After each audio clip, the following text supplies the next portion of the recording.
الرحمن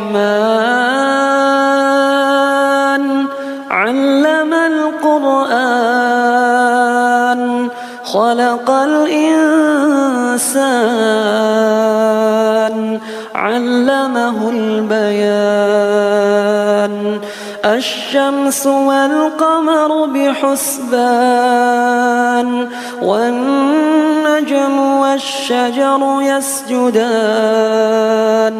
والسماء رفعها ووضع الميزان ألا تطغوا في الميزان